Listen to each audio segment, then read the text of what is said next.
Magandang araw mga ka-painters. Ngayon po mga ka-painters, ipapakita ko po sa inyo kung paano mag-simpleng pag-varnish lang mga ka-painters. Ito po mga ka-painters, na liha na po natin yan. Gumamit po tayo dyan ng sanding machine sa pagliliha para okay na okay po mga ka-painters.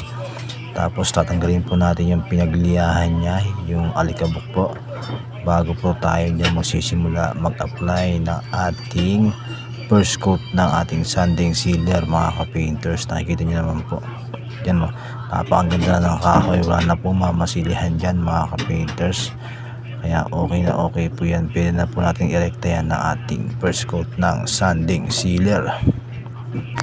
Gumamit po tayo dyan ng ating Boysen sanding sealer mga ka-painters. Ito po yung gagamitin natin sa pag-apply ng ating first coat ng sanding sealer.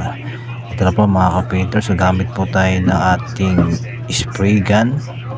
Bali spray gun po yung pang first coat natin ng ating sanding sealer mga ka-painters.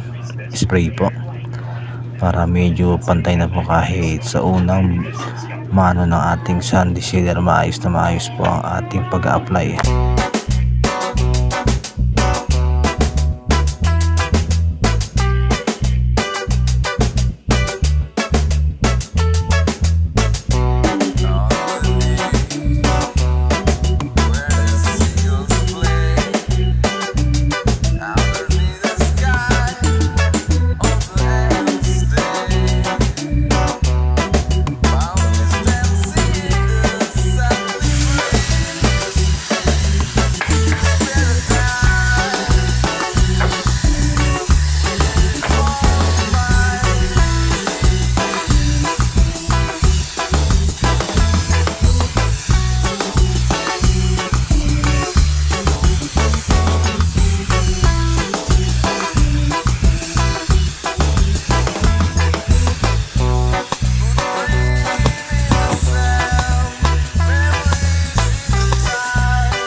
Pagtapos natin ma-sealer mga ka-painters, liliyahin po natin siya ng liha na 240 grit para po maalis yung mga konting himulmul gawa nung pagsisealer natin mga ka-painters.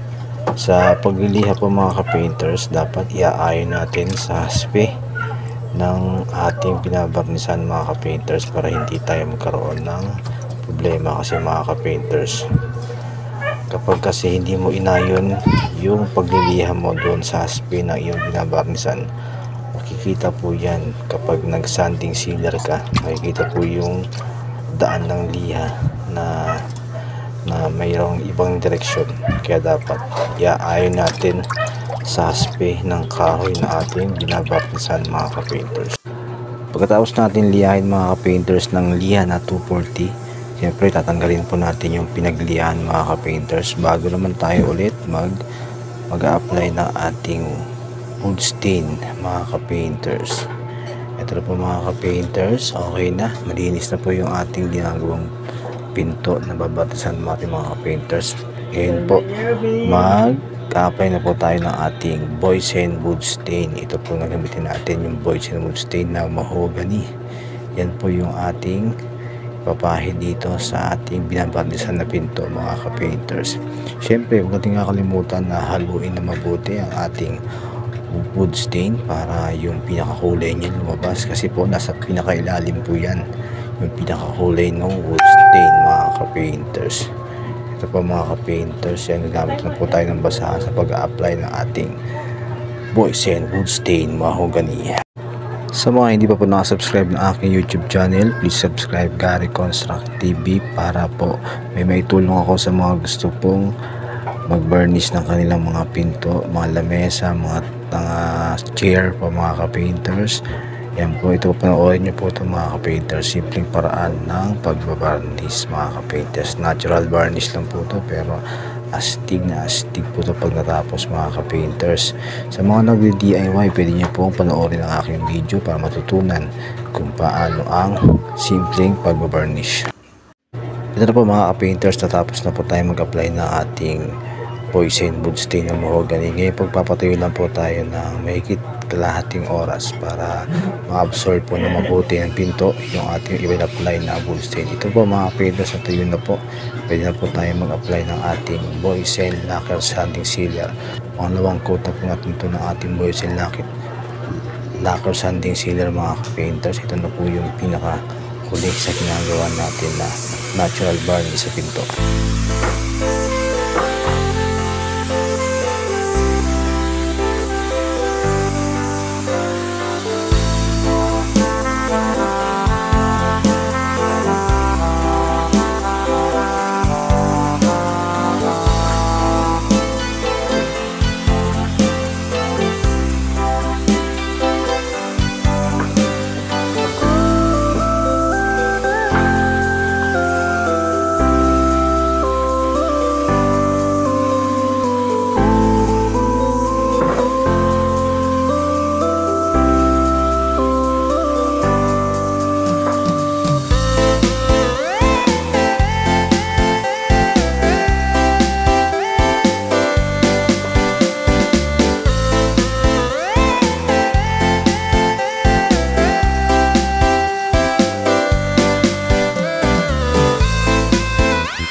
Tapos na po tayo mag-apply ng ating 2 coats ng ating sanding sealer mga ka-painters. Ngayon po, papatuyo po natin siya ng kalahating oras para magta-top coat na po tayo ng ating pinto mga ka-painters. Ang ginagamit po natin pang-top coat yan mga ka-painters, yung Boysen Clear Gloss mga ka-painters, para hindi ganun kakintab at hindi rin ganun kamat mga ka-painters. Yan po yung ating top coat natin dito mga ka-painters.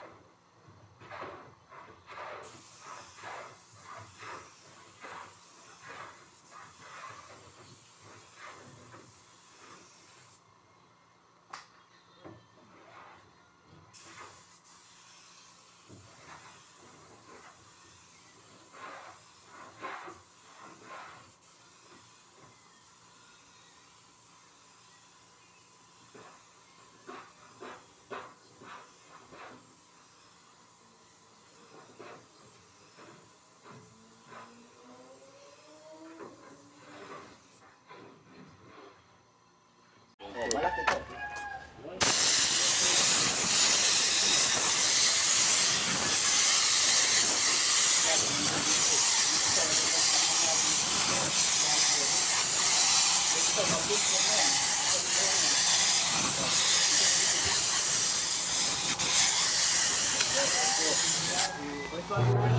Ito na po mga painters, natapos na po natin ang ating project na simple pag-varnish na ating wooden door mga painters. Nakita naman po, napakaganda.